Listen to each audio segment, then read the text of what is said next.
ಎತ್ತಿ ಕಾರ್ಯಕ್ರಮಗಳಂತ ಜೀವನವನ್ನು ಹೊಂದಿದ್ದಾರೆ. ಇಲ್ಲಿ ನಾವಿತ್ತು ಲೋಕಾಯುಕ್ತ ಕಚೇರಿ ಇದ್ವಿ ಮತ್ತು ಈಗಾಗಲೇ ಹಿಂದೆ ನಮ್ಮ ರಾಜ್ಯ ಗೌರವಾಧ್ಯಕ್ಷರಾದಂತಹ ರಘುತಾ ರೆಡ್ಡಿ ಅವರು ಲೈವ್ ಬಂದಿದ್ದೆ. ನಮ್ಮ ಕಾರ್ಯಕರ್ತರ ರಘುಜಾಂಗಿ ಅವರು ಲೈವ್ ಬಂದು ಫ್ಲೈಟ್ ನಲ್ಲಿ ಆಗಿರುವಂತಹ ರಾಜು ದೇಸಾಯಿ ಹಾಸ್ಟೆಲ್ಗಳಲ್ಲಿ ಆಗಿರುವಂತಹ ಒಂದು ಬ್ರಹ್ಮಾಂಡ ಭ್ರಷ್ಟಾಚಾರದ ಬಗ್ಗೆ ಪತ್ರಿಕಾ ಮಾಡಿ ರಾಜ್ಯದ ಜೊತೆಗೆ ಇದ್ದಾಗಿತ್ತು ಲೈವ್ ಮಾಡಿದ್ದೀರ. ಅದಕ್ಕೆ ಸಂಬಂಧಪಟ್ಟಂತೆ ಇವತ್ತು ನಾವು ಲೋಕಾಯುಕ್ತಕ್ಕೆ ದೂರನ್ನು ನೀಡಲಿಕ್ಕೆ ನಾವು ಲೋಕಾಯುಕ್ತಕ್ಕೆ ಬಂದಿದ್ವಿ. ಈಗ ಕೊಡುವಂತ ಸುದ್ದಿ ವಂಶೀಕೃಷ್ಣ ಅವ್ರಿಗೆ ನಾವು ದೂರನ್ನ ಕೊಟ್ಟು ಈಗ ವಿಶೇಷವಾಗಿ ನಮ್ಮ ಜೀವಿಕರ ಜೀವನದವರು ನಮಸ್ಕಾರ.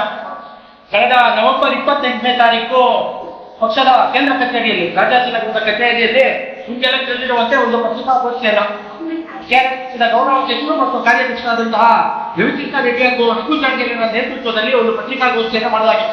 ಏನು ಸಮಾಜ ಕಲ್ಯಾಣ ಇಲಾಖೆಯಲ್ಲಿ ಬರುವಂತಹ ಕ್ರೈಸ್ ಕರ್ನಾಟಕ ವಸತಿ ಶಿಕ್ಷಣ ಸಂಸ್ಥೆಗಳ ಅಲ್ಲಿ ನಡೆದಿರುವಂತಹ ಕೋಟ್ಯಾಂತರ ರೂಪಾಯಿ ಭ್ರಷ್ಟಾಚಾರದ ಬಗ್ಗೆ ವಿಸ್ತೃತವಾಗಿ ಒಂದು ಪತ್ರಿಕಾಗೋಷ್ಠಿಯನ್ನು ಸುಮಾರು 1 ಗಂಟೆಗಳ ಕಾಲ ಮಾಡಲಾಗಿತ್ತು.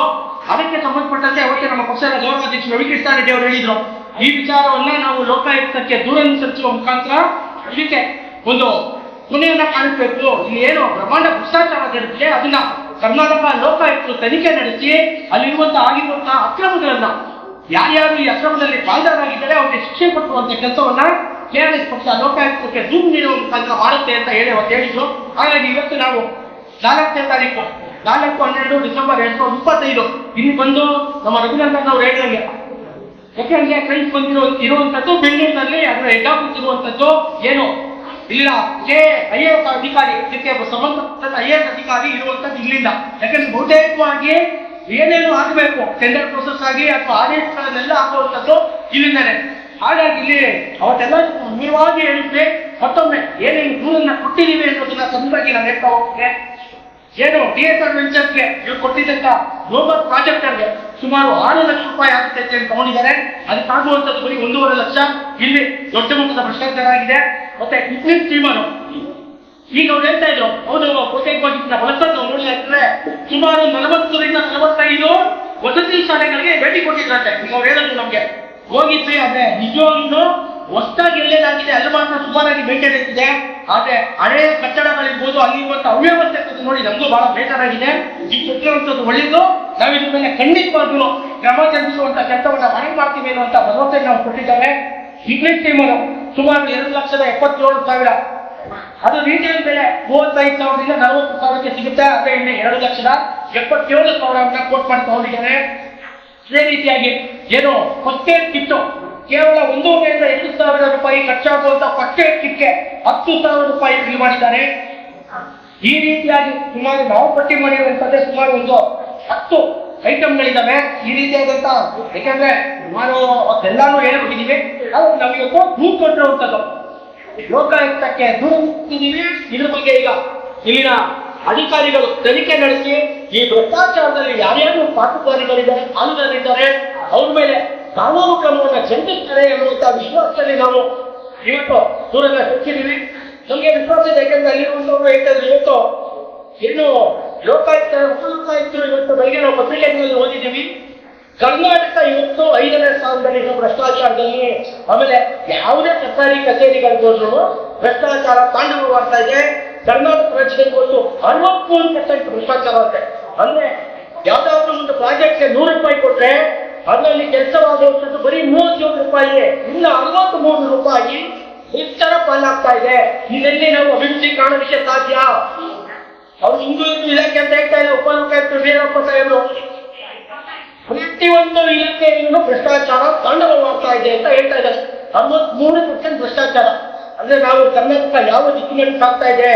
ದಯಮಾಡಿ ರಾಜ್ಯದ ಜನ ಇದನ್ನ ತಿಳ್ಕೋಬೇಕು.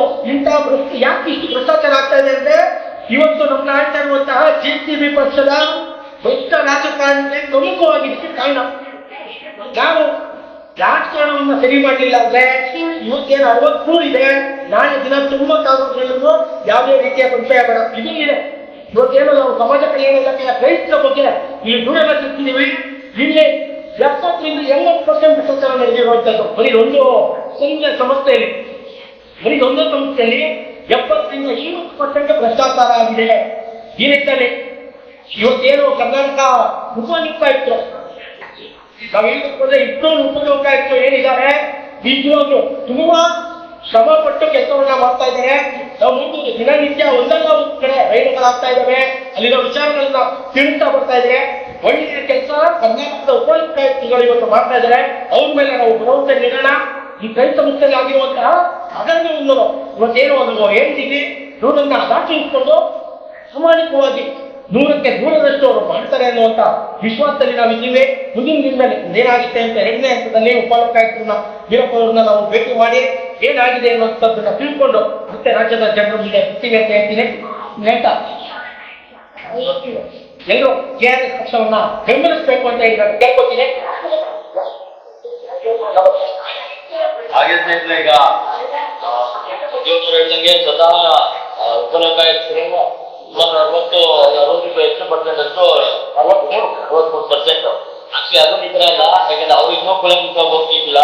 ಯಾಕಂದ್ರೆ ನಾವು ಏನ್ ನೋಡ್ತಾ ಇದ್ವಿ ಮತ್ತೆ ಬೇರೆಲ್ಲ ಒಟ್ಟಾರೆ ಟೆಂಡರ್ಗಳಲ್ಲಿ ಇವತ್ತು ಏನ್ ನೋಡ್ತಾ ಇದೀವಿ, ಒಂದು 100 ಕೋಟಿಯಲ್ಲಿ ಆಗೋದಕ್ಕೆ 1000 ಕೋಟಿ ಟೆಂಡರ್ನ ಕರೆದು ಇದು ಮಾಡ್ತಾ ಇದ್ದಾರೆ. ಅದರಿಂದ ಇದ್ರಲ್ಲೇನೆ ಬೇಳೆಗೆ ನೋಡಿ 120 ರೂಪಾಯಿ 100 ರೂಪಾಯಿ 80 ರೂಪಾಯಿ ಸಿಗುವಂತ ಬೇಳೆಗೆ 180 ರೂಪಾಯಿ ಬಿಲ್ ಮಾಡ್ತಾರೆ. ಹಂಗೆ ಹೋಲ್ಸೇಲ್ ತರ ಅಲ್ಲ, ನಾನು ಹೇಳಿದ್ರೆ ರಿಟೇಲ್ ತರ ಸಿಗುವಂತ ಬೆಳೆಗೆ 180 ರೂಪಾಯಿ ಬಿಲ್ ಮಾಡ್ತಾರೆ. ಅಂದ್ರೆ ಮಕ್ಕಳಿಗೆ ಅಚ್ಚಿಲಾಗಿ ಮತ್ತೆ ಇನ್ನೂ ಇದರಲ್ಲಿ ಪಾರ್ಕಿಂಗ್ ಇದು ಏನೇನೋ ಇದೆ ಬ್ರಹ್ಮಾಂಡ ಭ್ರಷ್ಟಾಚಾರ. ನಿಜವಾಗ್ಲೂ 1,000 ಕೋಟಿ ಒಳಗಡೆನೆ ಮುಗಿಯುವಂತದ್ದ ಒಂದು 5 ಲಕ್ಷ ಕೋಟಿ ಅಷ್ಟಲ್ಲೇ ಮುಗಿಸಬಹುದಾದಂತ ಒಟ್ಟಾರೆ ಖರ್ಚನ್ನ 4,000 ಕೋಟಿ ಆಗಿ ಮಾಡ್ತಾ ಇದ್ದಾರೆ ಖರ್ಚು ಅಂತ ತೋರಿಸ್ತಾ ಇದ್ದಾರೆ. ಅಂದ್ರೆ ಅದರಲ್ಲೂ ನಮ್ಮ ಯತ್ರಾಂತಕ್ಕಿಂತ ದಕ್ಷ ಅಥವಾ ಪ್ರಾಮಾಣಿಕರು ಅನ್ಕೊಳ್ಳೋ ಪ್ರಭಾವಿ ಮುನಿವಣ್ಣನವರು ಬೇರ್ಪಟ್ಟದ IAS ಆಫೀಸರ್ಗಳು ಇದರಲ್ಲಿ ತಮಿಳ್ ಆಗಿರುವಂತದ್ದು ಮೇಲ್ನೋಡಿ ಕಾಣ್ಬರ್ತಾ ಇರೋದ್ರಿಂದ ನಿಜವಾಗ್ಲೂ ಕೊನೆಗೆ ಇಲ್ಲಿ ಯಾರನ್ನ ನಂಬೋದು ಅಥವಾ ಯಾರಿಗೆ ಹೇಳೋದು ಅನ್ನೋ ರೀತಿಯ ಒಂದು ಇದು ಆಗ್ತಾ ಇದೆ. ಹಾಗಾಗಿ ಇದನ್ನ ಆದ್ರೆ ಈಗ ನಾವೇನು ಇಲ್ಲಿ ಎಷ್ಟು ಅವ್ರನ್ನ ಭೇಟಿ ಮಾಡ್ತೀವಿ ಅಪ್ಲಿಕೇಶನ್ ನಿಜವಾಗ್ಲೂ ಬಾಜಿ ಸಕಾರಾತ್ಮಕವಾಗಿಲ್ಲ. ನಾನು ಹೋಗಿದ್ದೆ, ಆದ್ರೆ ಅವರು ಒಟ್ಟಾರೆ ಒಂದು ಜಸ್ಟ್ ವಿಸಿಟ್ ಮಾಡಿದ್ದಾರೆ. ಆದ್ರೆ ಈಗ ಆಳವಾದ ಇದನ್ನ ಭ್ರಷ್ಟಾಚಾರ ಇದ್ರ ಬಗ್ಗೆ ಅವರು ಸ್ವಲ್ಪ ನಮಗೆ ಗೊತ್ತಿಲ್ಲ ಕಾರಣಕ್ಕೆ ಇದನ್ನೇನೋ ಇದು ಮಾಡಿಲ್ಲ. ಆದ್ರೆ ಹೇಳಿದ್ರು ಇದನ್ನ ಸುಲಭವಾಗಿ ಬಗ್ಗೆ ನಾವು ಆಲ್ರೆಡಿ ಇದು ಅನ್ಕೊಂಡಿದ್ವಿ. ಆದ್ರೆ ಇದು ಒಳ್ಳೆದಾಗಿ ಕೊಟ್ಟಿದ್ದು ನಾವು ಇದು ಮಾಡ್ತೀವಿ ಅನ್ನೋದು ಸಕಾರಾತ್ಮಕವಾಗಿ ಅವರು ಹೊಂದಿದ್ದಾರೆ. ಹಾಗಾಗಿ ಇದು ಈ ಒಂದು ಭ್ರಷ್ಟಾಚಾರ ಬ್ರಹ್ಮಾಂಡ ಭ್ರಷ್ಟಾಚಾರ ಹೊರಗಡೆ ಬರಲಿ, ಇದ್ರಲ್ಲಿ ಯಾರೆಲ್ಲ ಪಾಲ್ದಾರಿ ಆಗಿದ್ದಾರೆ ಅವರ ಮುಖವಾಡ ಕಳಿಸ್ಲಿ, ಅವ್ರಿಗೆ ಶಿಕ್ಷೆ ಆಗಲಿ ಅಂತ ಕೇಳ್ಕೊಂಡ ಮಕ್ಕಳಿಗೆ ನಿಜವಾಗ್ಲೂ ಮುಂದಿನ ಭವಿಷ್ಯದ ಮಕ್ಕಳಿಗೆ ಒಳ್ಳೆ ಶಿಕ್ಷಣ ಮತ್ತೆ ಸೌಲಭ್ಯಗಳು ಸಿಗ್ಲಿ ಅಂತ ಹೇಳ್ತಾ ಇಲ್ಲೇನೋ ಹೆಂಗ್ ಮಾಡ್ತೀವಿ KRS ಪಕ್ಷನ ಬೆಳೆಸಬೇಕು. ನೀವೆಲ್ಲರೂ ಬಂದು ಪಕ್ಷದ ಸದಸ್ಯತ್ವವನ್ನು ತಗೊಂಡು ಈ ಒಂದು ಮಹಾ ಕ್ರಾಂತಿಯಲ್ಲಿ ರಾಜಕೀಯ ಕ್ರಾಂತಿಯಲ್ಲಿ ನೀವೆಲ್ಲ ಪ್ರಾಬಲ್ಯ ತಗೊಂಡ್ಬೇಕು ಅಂತ ಕೇಳ್ಕೊಂತ ಸ್ವಚ್ಛ ಸಮಾಜಕ್ಕಾಗಿ ನೋಡ್ತಾ ಇರಿ ಸುಪ್ರೀಂ ಟಿವಿ. ಲೈಕ್ ಮಾಡಿ, ಶೇರ್ ಮಾಡಿ, ಸಬ್ಸ್ಕ್ರೈಬ್ ಮಾಡಿ.